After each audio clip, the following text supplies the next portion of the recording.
အားလုံးပဲမင်္ဂလာပါရှင်အခုကတော့ချင်းမိုင်မှာရောက်ရှိနေရပဲဖြစ်ပါတယ်ဒီ Onsering Developer ရဲ့ Head Office လေးကိုရောက်ရှိနေတာဖြစ်ပါတယ်အခုကတော့ဒီ Headquarter လေးရှိပြီးတော့ဒီ Onsering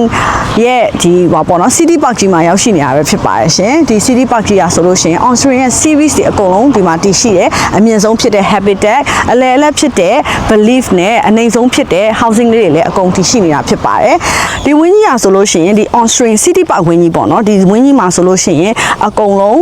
ပြည့်စုံထည့်ပေးထားတယ်အခုဒီဘက်မှာမြင်နေရဆိုလို့ရှိရင် International School ထည့်ပေးထားတယ်အဲ့တော့ဒီ International School ထားတဲ့လူတွေအကုန်လုံးကလည်းဒီဝင်းထဲမှာနေလို့ရတယ်အခု intro လုပ်ပေးမယ် project ကလေးကတော့ဒီဝင်းထဲမှာရှိနေတဲ့ town house လေးတွေပဲဖြစ်ပါတယ် town house လေးတွေကတော့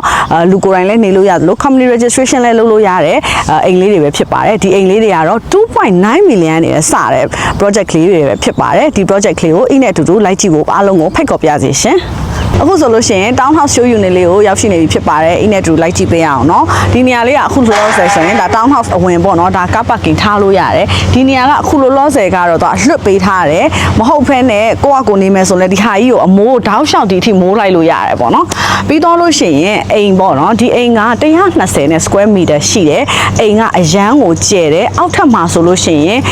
တင်နန်းဖွင့်မလား coffee ဆိုင်ဖွင့်မလားစားတောက်ဆိုင်ဖွင့်မလားအကုန်ဖွင့်လို့ရတယ်အင်းနဲ့တူလိုက်ကြည့်အောင်เนาะโอ้ကြည့်ပါဦးအကျယ်ကြီးပဲเนาะအဲ့တော့ဒီ town house တွေကဘာလုပ်လို့ရမလဲဆိုလို့ရှိရင်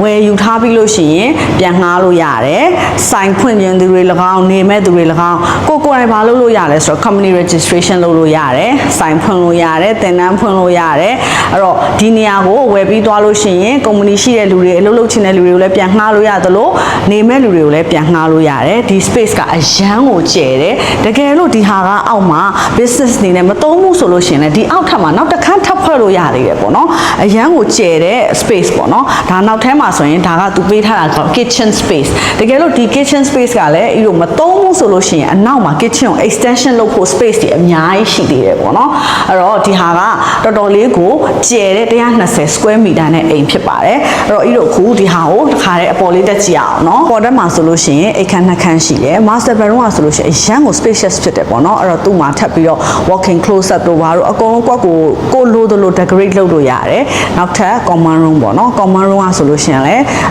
သူကျယ်တယ်ပြီးတော့ရင် common room မှာ balcony လေးထုတ်ပေးထားတယ်အဲ့ balcony ကနေမှပတ်ဝန်းကျင် view တွေပါတွေကိုအကုန်ကြည့်လို့ရတယ်ပေါ့နော်အဲ့ဒါကိုမှနှစ်ခန်းနဲ့မလောက်ဘူးဒါကိုလူနေအိမ်အတွက်ပဲအသုံးပြုမယ်ဆိုရင်အောက်မှာထပ်ပြီးတော့တစ်ခန်းထပ်ဖွဲ့လို့ရတဲ့အခြေအနေရှိတယ်ပေါ့နော်ဒီအိမ်ကဆိုလို့ရှိရင်အဲ့တော့ဒီအိမ်ကိုအိမ်နေနဲ့လည်းသုံးလို့ရတယ်လို့ company registration business တွေနဲ့လည်းသုံးလို့ရတာဖြစ်တဲ့အတွက်ကြောင့်ကတော့ eco တိုင်းအောင် invest လုပ်ဖို့အတွက်ကိုစိတ်ဝင်စားနေတဲ့ project တစ်ခုထဲမှာပါတယ်ပေါ့နော်အဲ့အတွက်ကြောင့်ဒီ project လေးကိုစိတ်ဝင်စားရဲဆိုလို့ရှိရင်ဤတို့ရဲ့ရွှေမဟာကိုလာရောက်ဆက်သွယ်စုံစမ်းမေးမြန်းနိုင်ပါတယ်ရှင်အားလုံးကိုကျေးဇူးအများကြီးတင်ပါတယ်ရှင်